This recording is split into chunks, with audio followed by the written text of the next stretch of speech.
Hello दोस्तों। बांझ रोज की तरह आज की सुबह भी सास की गाली और ताने से शुरू हुई। राधा रोज रोज के झगड़ों से तंग आ चुकी थी, लेकिन वह और कर भी क्या सकती थी। उसे तो सुनना था। वह चुपचाप सास ससुर और पड़ोसियों के ताने सुनती और रोती। राधा की शादी राजेश के साथ 6 साल पहले हुई थी। इन 6 सालों में जिन लोगों की शादी हुई थी वो एक दो बच्चे के माँ बाप बन चुके थे, लेकिन राधा अभी तक माँ नहीं बन पाई थी। इसके चलते उसे बांझ जैसी उपाधि मिल गई थी। रात चलती औरतें भी राधा को तरह तरह के ताने देती और बांझ कहकर चिढ़ाती।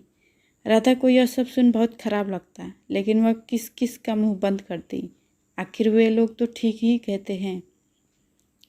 राधा सोचती है, मैं क्या करूं? अपना इलाज तो करा रही हूँ। डॉक्टर ने लगातार इलाज कराने को कहा है, जो मैं कर रही हूँ, लेकिन मेरे बस में नहीं। उसे मैं कैसे कर सकती हूँ। एक दिन पड़ोस का एक बच्चा खेलते खेलते राधा के घर आ गया। बच्चे को देख राधा ने उसे अपनी गोद में उठा लिया और उसे प्यार से चूमने लगी। जब सास ने राधा को एक दूसरे के बच्चों को चूमते हुए देखा तो वह भी फर पड़ी। वह उसकी गोद से बच्चों को छीनते हुए बोली, कलमुही, बच्चा पैदा करने की ताकत तो है नहीं, दूसरे के बच्चे से अपना मन बहलाती हैं। अरे तू क्यों डालती है अपना मनहूस साया दूसरे के बच्चों पर? तू तो उस बंजर जमीन की तरफ है जहाँ फसल तो दूर घास भी उगना पसंद नहीं करती। जब राधा से सास की बातें सुनी नहीं गई तो वो अपने कमरे में जाकर अंदर से दरवाज़ा बंद कर रोने लगी। रात को राजेश के आने पर राधा ने रोते हुए सारी बातें बता दी उसे और बोली, मैं बड़ी अभागिन हूँ, मैं किसी की इच्छा पूरी नहीं कर सकती। ऊपर से मुझ पर बाज होने का धब्बा भी लग चुका है। राधा की बातें सुनकर राजेश ने कहा, तुम माँ की बातों का बुरा मत मानो, उन्हें ऐसा नहीं कहना चाहिए। हर माँ बाप की इच्छा होती है कि उनके परिवार को आगे बढ़ाने वाला उनके रहते हुए ही आ जाए। तुमसे यह इच्छा पूरी नहीं होते देखकर माँ तुमसे उल्टी सीधी बातें बोलती हैं। तुम चिंता मत करो, तुम्हारा इलाज चल रहा है, तुम जरूर माँ बनोगी। राधा बोली, मेरी एक सहेली थी, वह भी बहुत दिनों बाद माँ बनी थी। माँ बनने में देर होते देखकर जब जब उसने अपना इलाज करवाया तो जांच में उसमें कोई कमी नहीं आई। कमी उसके पति में थी। जब उसके पति ने इलाज कराया तभी वह माँ बन सकी। हो सकता है उसी की तरफ आप में भी कोई कमी हो, इसलिए मैं चाहती हूँ कि आप भी एक बार अपना इलाज करा लें। राधा की बात सुनकर राजेश भड़क उठा। मुझ में भला क्या कमी हो सकती है? मैं तो बिल्कुल ठीक हूँ, मुझ में कोई कमी नहीं है। मेरी चिंता छोड़ो, तुम अपना अच्छी तरह इलाज कराओ। मैं मानती हूँ कि आप में कमी नहीं है, लेकिन तसल्ली की खातिर। राधा ने सलाह देने के ख्याल से ऐसा कहा, लेकिन राजेश ने उसकी बात को बीच में ही काट दिया। नहीं राधा, तसल्ली वगैरह कुछ नहीं, मैंने कहा ना कि मुझ में कोई कमी नहीं है। राजेश ने उसे डांट दिया। पति के भड़के मिजाज को देख राधा ने चुप रहना ही उचित समझा। शहर के बड़े से बड़े डॉक्टर से उसका इलाज हुआ, फिर भी उसकी कोंख सूनी ही रही। डॉक्टर ने जांच के दौरान उसमें कोई कमी नहीं पाई। देखो राधा, रिपोर्ट देखने के बाद तुम में कोई कमी नज़र नहीं आती। शायद तुम्हारे पति में कोई कमी होगी। तुम एक बार उसे भी इलाज कराने की सलाह दो, डॉक्टर ने उसे समझाया। तब राधा को पूरा भरोसा हो गया था कि उसमें कोई कमी नहीं है। माँ बनने के लिए कमी उसके पति में ही है, लेकिन उसे कौन समझाए? उसे राजेश के गुस्से से भी डर लगता था। एक दिन राधा ने सास को बताया कि पास ही गांव के मंदिर में एक बाबा रहते हैं, जिसकी दुआ से हर किसी का दुख दूर हो जाता है।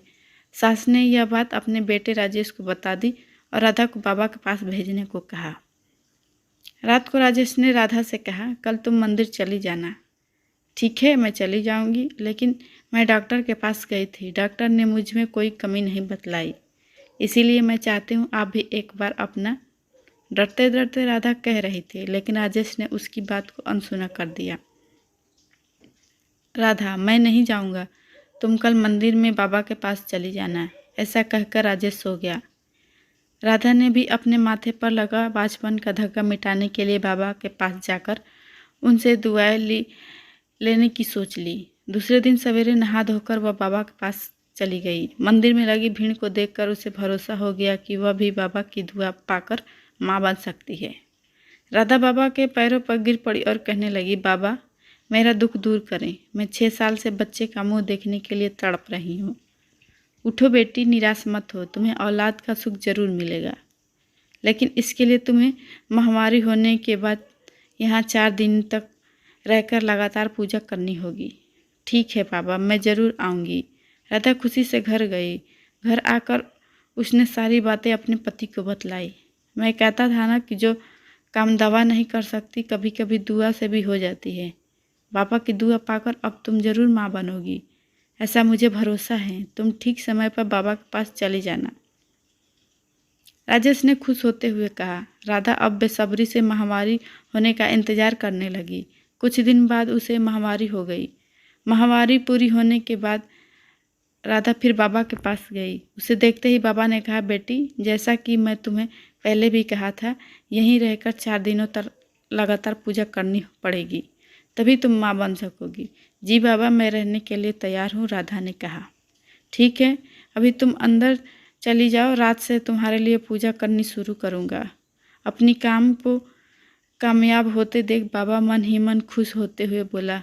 रात को बाबा ने राधा से कहा, बेटी इस पूजा के दौरान कोई भी देवता खुश हो कर तुम्हें औलाद दे सकता है।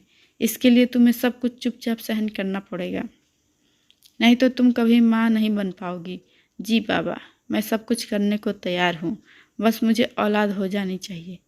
राधा के इतना कहने के बाद बाबा उसे एक कोठरी में ले गए जहाँ हवन कुंड बना हुआ था। उसमें आग जल रही थी। बाबा ने उसे वहीं पर बिठा दिया और वह भी बैठकर जाप करने लगा। कुछ देर तक जाप करने के बाद बाबा ने कहा, राधा देवता मुझ में समा चुके हैं, वह तुम्हें औलाद का सुख देना चाहते हैं, इसीलिए तुम चुपचाप अपने बदन के सारे कपड़े उतार दो और औलाद पाने के लिए मेरे पास आ जाओ, वह तुम्हें दुआ देना चाहते हैं। राधा ने यह सोचकर बाबा में देवता समा चुके हैं और देवता जो भी करते हैं गलत नहीं करते, इसीलिए उसने अपने सारे बदन के कपड़े उतार दिए। बाबा उसके अंगों से खेलने लगा और उसे दुआ देने के नाम पर उसकी इज्जत पर डाका डाला। 4 दिनों तक लगातार बाबा ने इस पूजा के बहाने राधा से जिस्मानी संबंध बनाए। 5वें दिन बाबा ने कहा, राधा बेटी हमारी दुआ कबूल हो गई, पूजा भी पूरी हो गई, अब तुम जरूर माँ बनोगी, तुम घर जा सकती हो। बाबा की दुआ लेकर वह खुशी खुशी घर लौट आई। 9 महीने बाद राधा माँ बन गई। उसे बाबा की दुआ लग गई थी। उसके माथे से बाँझपन का धब्बा मिट चुका था। घर के सारे लोग बहुत खुश थे। राजेश को अब पूरा यकीन हो गया था कि उसमें भी माँ बाप बनने की ताकत है, लेकिन सच्चाई से सभी अनजान थे।